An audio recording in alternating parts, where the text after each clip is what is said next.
Hello hello साथीहरू, good morning सबैलाई मेरो दर्शन नमस्कार, शुभ बिहानी, शुभ प्रभात। यहाँहरूको दिन आज सुखदमय रहोस्।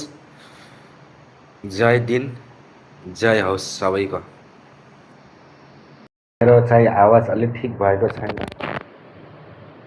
भोट आज चाहिँ फरक तरिकाको चिया बनाएको छु मैले, देख्न सक्नुहुन्छ। यसमा मैले पहिला घुम काली मिर्च हल्दी हल्दी सारै अनि त्यसपछि थोरै तुलसीको पत्ता अनि त्यसपछि लगाएर थोरै अदरक है त लगाएर हालिदिउँ सबैजनालाई।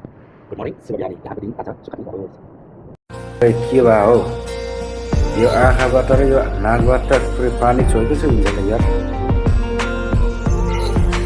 खाँसोको दबाई खाएको र नाकबाट पानी आउने ठिक हुन्छ भनेर दबाई खाएको, खाँसो लाग्ने रुगा चाहिँ खोकी लाग्ने चाहिँ छोड्यो। यो त पानी त आएकै छ त। फेरि जानु पर्ला नि पछि। खुल्यो भने दुकान, अहिले खुल्या होइन। 9 बजे खुल्छ, अहिले 8 बज्यो, 8:45 भइसक्यो रहेछ।